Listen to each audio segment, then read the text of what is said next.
Hello everyone, Dino Don here again with an update, not specifically on the W.A.R Corsair project, but an update on what have I been up to for the last 4 weeks.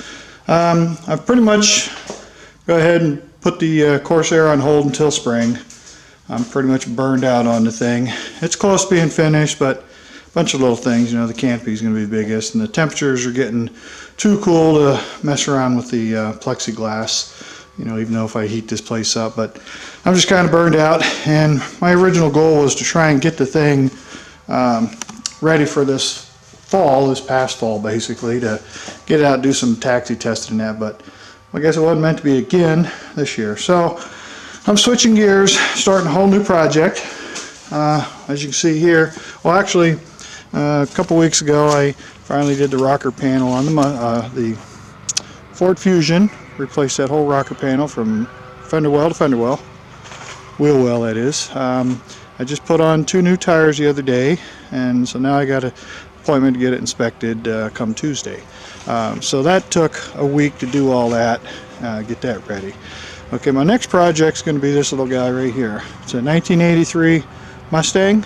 It's basically a base model GLX. It had a 4-cylinder automatic in it. And the previous owner I bought it from, it had a C5 automatic transmission, which is still good, and it had an old 70s series, 1970 something 302 in it. So it's not the correct engine for what I'm about to do. Basically, this is there's a T-top frame right there that came out of a donor car, and that is going to end up in this car. So what I'm going to do is I brought this thing out of behind the garage and put it on jack stands, pulled the engine, tranny, exhaust, gas tank. The interior is pretty much gutted except for the 2 back seats. The back seat has got to come out, but the inside is pretty well gutted. My goal is to get this thing in the garage, finish blowing the thing apart. Going to strip it right down to the bare chassis, right down to the shell. All the doors, glass, rear hatch, hood, windshield, everything's going to come out of it. Fenders, right down to the basic empty frame. Whole suspension's coming out. None of this suspension in this car is going to be reused. It's going to go by the wayside. What I did is I did find a used GT out of the junkyard that I'm using for donor parts. So the hood from that with the hood scoop, rear hatch with the spoiler. It's got the whole GT suspension kit in there that I'll be reusing, probably a lot of it. The rack and pinion I've already pulled out and rebuilt. So my goal is to get this thing in the garage and strip her down. And so the project I'm starting right now is a rotisserie. You may see these on car restoration projects. So what I got here is some 2x2 steel tubing that I welded all together. And what I did for a pivot point is I went and bought a set of front wheel bearing hubs. They came out of a Dodge car, front wheel drive.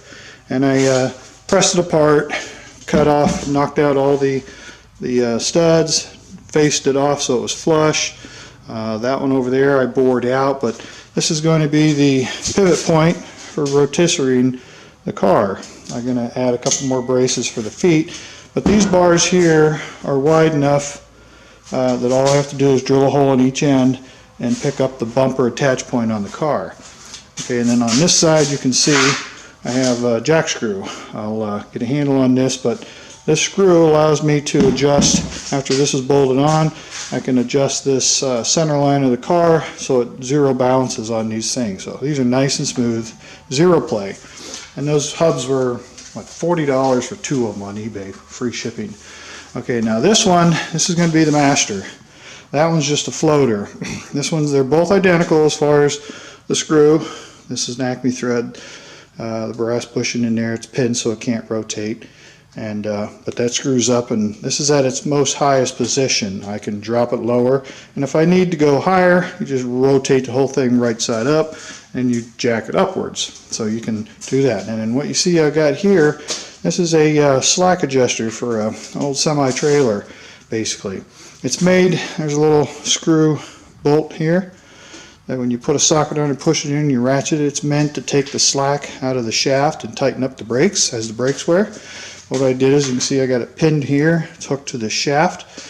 I turned the shaft down, bored this out, pressed it all together so this shaft and this hub are locked. So this one doesn't turn. You put a socket on here, little gun, you can sit there and spin this 360 degrees, and you can literally stop it in any position. Most of the rotisseries, about every 30 degrees you can stop it. This one would be infinitely adjustable 360 degrees.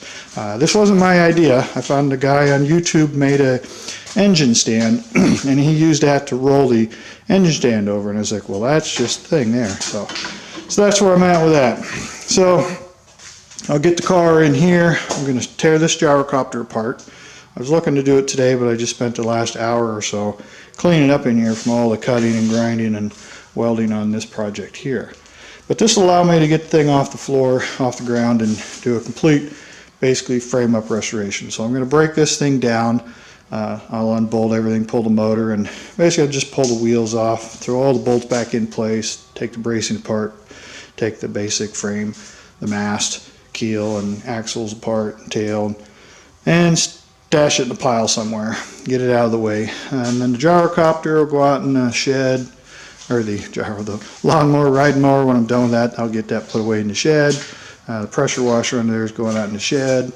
The engine stand, I don't really need it. It may go in the other house garage.